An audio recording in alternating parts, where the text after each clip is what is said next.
Hey, for this braised chard, you have at least 1 or 2 bunches of chard. I grew this in my garden, so this is massive, big chard. When you get to the store, it's going to be a little smaller. But of course, chard comes in colors. On the stems, you can eat the stems, you eat the greens.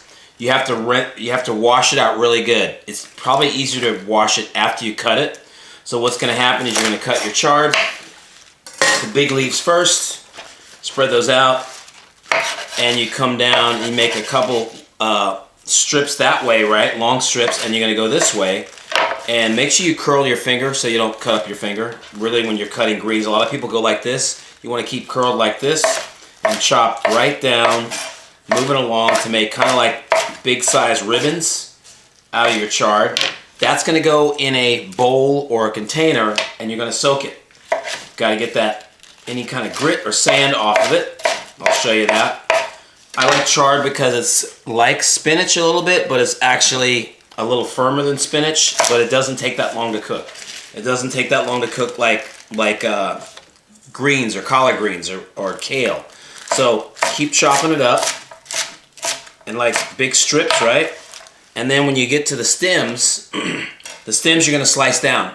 So we slice down our stems about 1/4 inch pieces all the way down. Because stems are great. They don't take that long to cook either. They're a little bit softer than celery, so they're really nice to work with too. So all this is going to go into a bowl.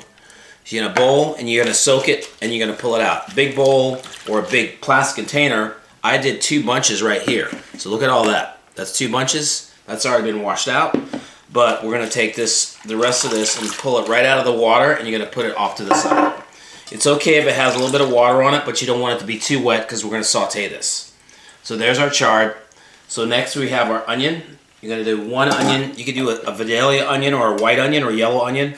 And you're going to slice, I cut it in half. I'm going to slice down, and we're going to get half moon slices. Just like that. Half moon slices all the way down.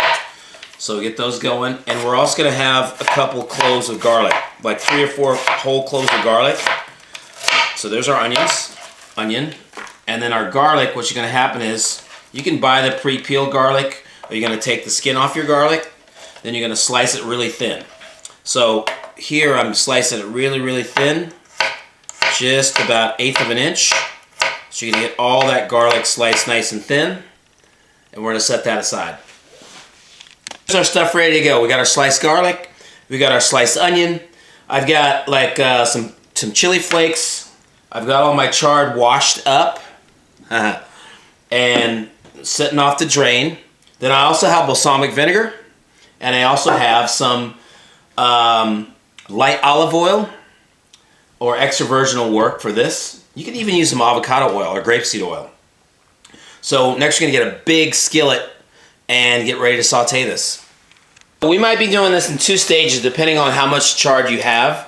We're going to do about 3 tablespoons of our oil, and as soon as you put the oil in there, you're going to get it heated up to like a medium-high heat, because we're going to saute our onions first. So we're going to get that heated up first, and then we're going to add all our onions in there. Alright, so our oil is heating up. We're going to put in our onions. They're going to start sizzling here in a minute, and we're just going to start cooking them down for about 5 to 8 minutes and get our onions soft. We don't have to have a lot of browning or caramelization, but we want to definitely cook our onions through. Alright, so we got a medium heat going. We're going to start stirring around our onions. They're going to get soft. You can have color on them, that's fine. You want to make sure they're cooked all the way through. We're not adding our garlic yet. Just go about 6 minutes to cook our onions down first. So now we're starting to get some color on our onions, and we're going to add our sliced garlic. And keep cooking that for another 5 minutes with our sliced garlic.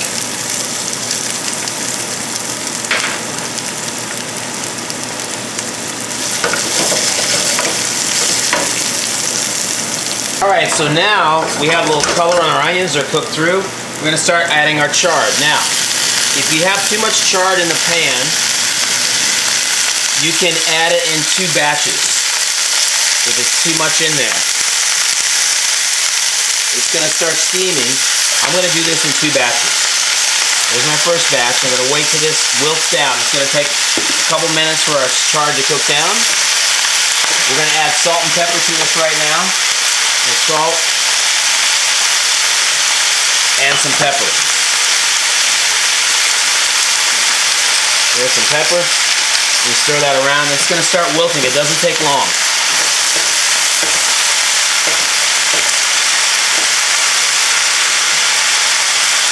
I'm going to start adding a little bit more, and then I'm going to take this out and do a second batch. This is on a medium heat. I actually put in all this 2 bunches of chard in this one big skillet, which is at least 1.5 feet wide, 12, like 16 inches wide. But I didn't do it. I actually kept adding the chard to it, and it keeps wilting down. So if your pot's big enough, you're good, because it's going to keep cooking down. Total cooking time is about 15 minutes here as it's simmering down on a medium heat and it's wilting. And each time you add some chard in there, you want to add a little more salt and pepper till it all wilts down and they're almost ready. It's going to have a little bit of a crunch to it, but mostly it's going to cook down. It's not going to be as soft as spinach. Alright, at this point you want to taste it for seasoning before you add your balsamic and your chili flakes. I have enough salt in there. I don't want to put any more salt because the balsamic is going to add to it a little bit. Now I'm going to put it on a low heat. So in the end, all you got to do is drizzle your balsamic on the outside, on the top, right? And then we're going to put our chili flakes in. Chili flakes go in there, and then you're ready to serve it.